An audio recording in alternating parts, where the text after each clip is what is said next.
바닷가의 새벽은 언제나 비슷한 냄새로 시작된다.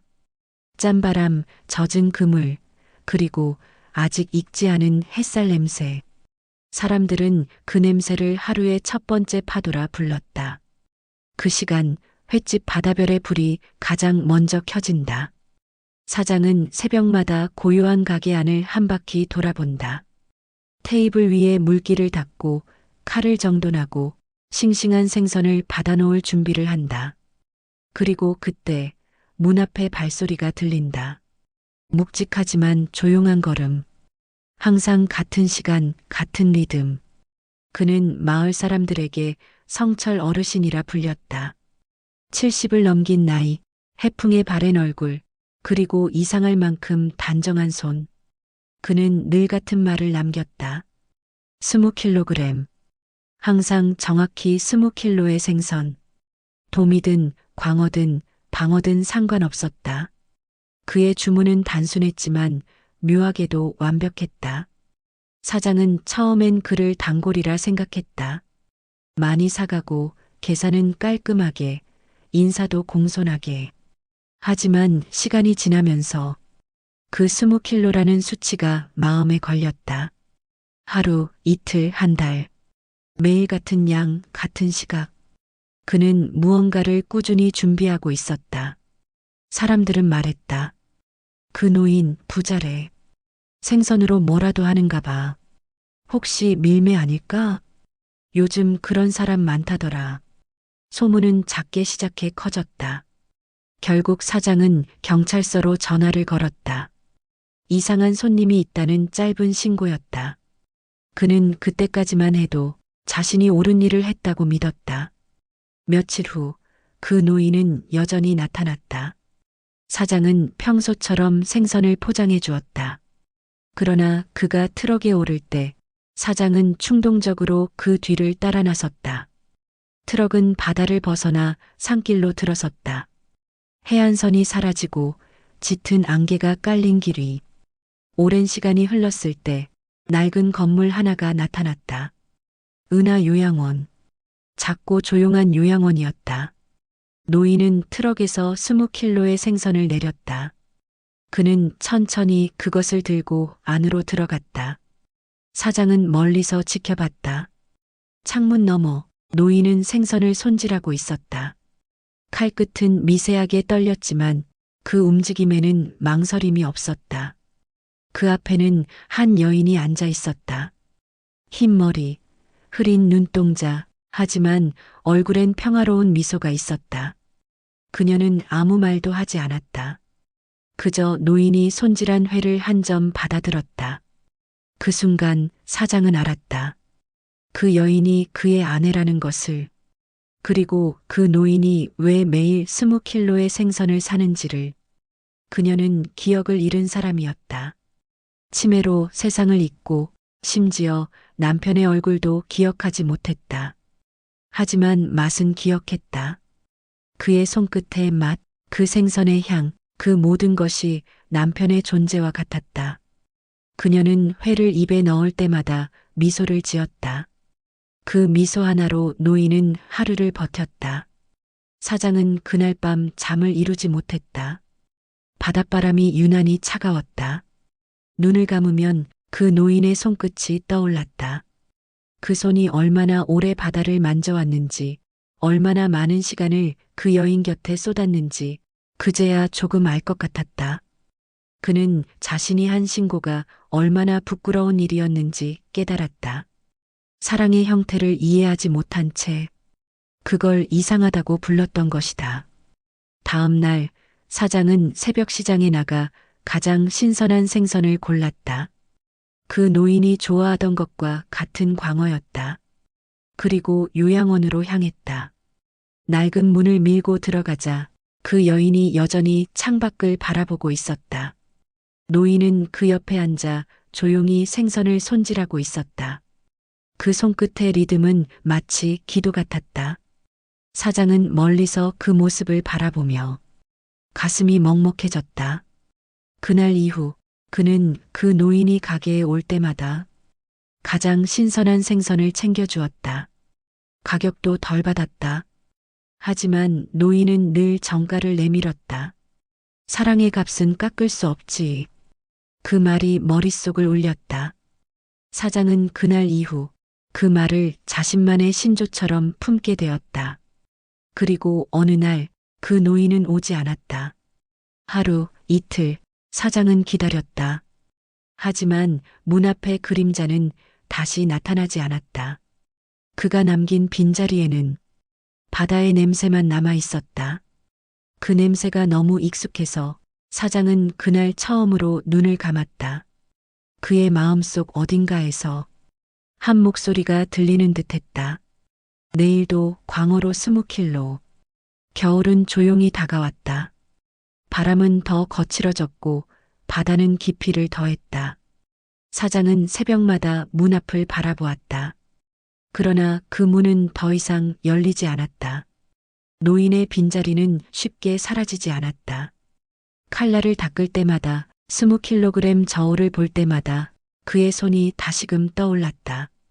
사장은 몇 번이나 요양원에 가볼까 생각했지만 왠지 모르게 발걸음이 떨어지지 않았다. 그의 마음 어딘가에는 혹시라도 그분이 이제는 없을지도 모른다는 두려움이 자리했다. 그러던 어느 날 요양원에서 전화가 왔다. 짧은 통화, 낯선 목소리. 성철 어르신이 오늘 아침에. 그 한 문장 이후 사장은 아무 말도 할 수 없었다. 그날 그는 장사를 닫았다. 가게에 불을 끄고 차가운 공기 속으로 걸어 나갔다. 요양원으로 가는 길은 이상할 만큼 길었다. 바다는 멀리서 흐릿하게 반짝였다. 요양원 앞에는 노인의 트럭이 세워져 있었다. 낡은 파란색 차체, 거칠게 다른 손자국들. 트럭의 짐칸에는 빈 스티로폼 상자가 하나 있었다. 그 위에는 잘 접힌 천 한 장이 놓여 있었다. 오늘은 20킬로 대신 사랑을 남깁니다. 그 글씨는 흔들리고 어딘가 기울었지만 이상하게 따뜻했다. 사장은 천천히 안으로 들어갔다. 요양원 복도 끝 작은 방. 그곳에는 조용한 바다가 있었다. 노인은 평온한 얼굴로 누워 있었다. 옆에는 아내가 앉아 있었다. 그녀는 창밖을 바라보다 무언가 느낀 듯 고개를 돌렸다. 그녀의 눈가가 젖어 있었다. 그 눈빛엔 미묘한 인식의 흔적이 있었다. 그녀는 아주 천천히 노인의 손을 잡았다. 마치 오래된 기억 속 손을 찾아내듯이. 그 순간 사장은 이해했다. 그녀가 기억을 되찾고 있다는 것을. 너무 늦었지만 그래도 분명히 그 순간만큼은 그녀가 그를 기억하고 있었다는 것을. 시간은 그날 이후 느리게 흘렀다. 사장은 장례식에 다녀왔다. 작은 마을의 납골당, 조용히 놓인 한 송이 국화, 그리고 바람에 흔들리는 파란 리본. 그 리본엔 내 인생의 항구, 당신에게 라고 적혀 있었다. 사장은 그 문장을 오랫동안 바라봤다. 바다에서 가장 깊은 곳은 바다가 아니라 사람의 마음 속이라는 걸 그제야 알 것 같았다. 며칠 후 사장은 다시 요양원을 찾았다. 노인의 아내는 여전히 그곳에 있었다. 그녀는 창문가에 앉아 있었다. 그 곁에는 누군가 다듬어둔 회 접시가 놓여 있었다. 그녀는 회를 한 점 들었다. 그리고 입에 넣으며 말했다. 이건 성철이가 했던 맛이네요. 그 한마디는 세상을 멈추게 했다. 그녀는 완전히 기억을 되찾은 것은 아니었다. 하지만 그 맛, 그 감촉, 그 생선의 향 속에서 그녀는 잠시 그와 다시 만나고 있었다. 사장은 그날 가슴이 무너지는 듯한 감정을 느꼈다. 그는 처음으로 바다를 향해 고개를 숙였다. 그리고 속삭였다. 성철 어르신 아내분은 당신이 만든 길 위에서 아직 살아계십니다. 그날 밤 바다는 유난히 잔잔했다. 파도는 마치 숨을 죽인 듯 달빛 아래 고요히 빛났다. 사장은 그날 이후 매주 요양원에 생선을 보냈다. 금액은 적혀 있지 않았다. 박스 안에는 작은 쪽지 하나가 있었다. 오늘의 맛은 바람입니다. 오늘은 파도 한 점. 오늘은 기억 한 모금. 그녀는 매번 그 회를 먹으며 미소를 지었다. 그 미소는 점점 더 환해졌고 마치 그 노인의 손길이 아직도 옆에 있는 듯 했다. 세월은 흘러 봄이 다시 왔다. 사장은 어느 날 문득 바다 위로 떠오르는 해를 보며 생각했다. 노인은 이제 저 바다 어딘가에 있을 것이다. 어쩌면 바람이 되어, 어쩌면 물결이 되어 아내의 어깨 위를 감싸고 있을지도 모른다. 사장은 가게 문을 열었다. 그리고 조용히 말했다. 20킬로 오늘도 준비합니다. 그 말은 손님을 위한 것이 아니었다. 그건 오래된 약속을 지키는 주문 같았다. 칼끝이 생선을 스칠 때 그는 느꼈다. 그 노인의 온기, 그 부부의 사랑, 그리고 기억의 바닷속에 여전히 흐르는 시간. 시간이 조금 흘렀다. 사장은 여전히 같은 시간에 가게에 불을 켜고 칼을 들고 바다를 바라보았다. 달라진 건 단 하나, 이제는 매일 20킬로의 생선을 준비하지 않아도 된다는 것. 하지만 이상하게도 그의 손은 여전히 같은 무게를 느꼈다. 20킬로의 생선이 아닌 20킬로의 그리움을 다루는 손처럼. 요양원에선 여전히 그 여인이 살고 있었다. 기억은 완전히 돌아오지 않았지만 그녀의 하루에는 언제나 생선 냄새가 배어 있었다. 사장은 일주일에 한 번씩 회를 만들어 보냈다. 그녀는 매번 그것을 천천히 먹었다. 그리고 먹을 때마다 조용히 말했다. 이건 그 사람의 맛이에요. 사장은 그 말을 들을 때마다 가슴이 묘하게 따뜻해졌다. 그건 마치 기억이 살아있다는 증거 같았다. 어느 날 요양원에서 전화가 왔다. 성철 어르신의 아내분이 직접 찾아오셨습니다. 사장은 놀랐다. 그녀는 요양원을 거의 벗어난 적이 없었다. 그녀는 작고 단정한 모습으로 문을 열고 들어왔다. 머리카락엔 은빛이 섞여 있었고 손에는 낡은 종이 봉투 하나가 들려 있었다. 그녀는 봉투를 조심스레 내밀었다. 그 안에는 오래된 사진 한 장과 짧은 편지 한 통이 들어 있었다. 편지엔 이렇게 적혀 있었다. 사장님께 저는 이제 조금씩 기억을 잃어갑니다. 하지만 그 사람은 제 안에서 여전히 살아 있습니다. 생선 냄새만 맡아도 파도 소리만 들어도 그 사람의 손끝이 느껴집니다. 그는 말했습니다. 사랑이란 매일 같은 무게로 반복되는 일상이다. 그래서 저는 오늘도 그 무게를 기억하며 삽니다. 그대가 매일 바다를 열어주는 한 그는 이 세상 어딘가에 계속 있을 겁니다. 사장은 편지를 두 손으로 받았다. 그 종이에서 미세하게 바다 냄새가 났다. 그는 천천히 고개를 들었다. 그녀의 눈가엔 잔잔한 물기가 맺혀 있었다. 그녀는 말했다. 이제 저도 준비를 해야 할 것 같아요. 그 사람 곁으로 가기 전에 그가 사랑한 세상에 마지막 인사를 남기고 싶어서요. 사장은 고개를 끄덕였다. 그 말의 의미를 깊게 묻지 않았다. 그저 마음속에서 그녀가 이미 바다를 향하고 있음을 느꼈다. 며칠 후 그녀는 조용히 세상을 떠났다. 요양원 사람들은 말했다. 그녀는 마지막까지 창밖의 바다를 바라봤다고. 그리고 입가엔 미소가 남아 있었다고. 사장은 장례식에서 그녀의 사진을 바라보았다. 사진 속의 그녀는 마치 바다를 닮은 표정을 짓고 있었다. 그 순간 사장은 깨달았다. 그 두 사람의 사랑은 끝난 것이 아니라 바다의 형태로 변했을 뿐이라는 것을. 그날 밤 사장은 바다로 향했다. 조용한 해변, 별빛이 물 위에 흩어지고 멀리서 물새가 울었다. 그는 조용히 손을 모았다. 그리고 노인과 여인이 잠들어 있는 쪽을 향해 속삭였다.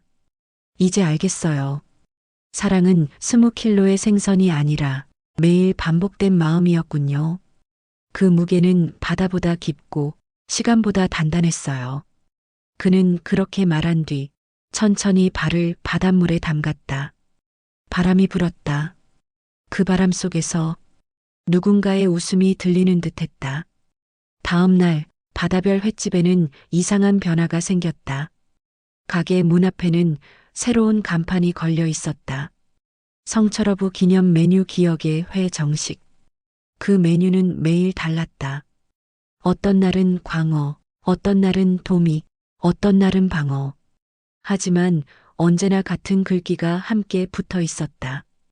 이 맛은 누군가의 사랑에서 왔습니다. 손님들은 그 문장을 보고 잠시 멈췄다. 어떤 이는 미소를 지었고 어떤 이는 눈가를 훔쳤다. 사장은 그 모습을 보며 속삭였다. 당신의 이야기는 이제 내 가게에 남아 있습니다. 그는 이제 더 이상 그리움에 울지 않았다. 그 대신 바다의 냄새 속에서 미소를 짓는 법을 배웠다. 시간은 또 흘렀다. 그의 횟집은 작은 관광지가 되었다. 사람들은 20킬로의 사랑 이야기를 들으러 왔다. 그 이야기는 누군가의 가슴 속에서 잔잔히 퍼졌다.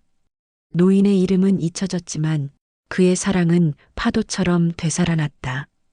매일 새벽 사장은 바다를 향해 인사했다. 성철 어르신, 오늘도 바다 고맙습니다. 그 말과 함께 파도가 밀려오면 그는 그 속에서 두 사람의 미소를 본 듯했다. 그리고 어느 저녁 바람 속에서 익숙한 냄새가 스쳤다. 바다 소금기, 그리고 생선의 은은한 향.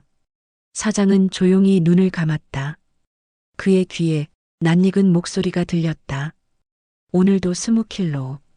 그는 천천히 미소를 지었다. 그리고 대답했다. 네, 어르신.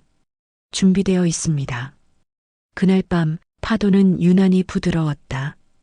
달빛 아래에서 바다는 숨을 쉬듯 흔들렸고 하늘과 바다가 맞닿은 그 지점엔 두 개의 그림자가 겹쳐 있었다. 그들은 이제 말이 필요 없는 곳에서 영원히 함께였다.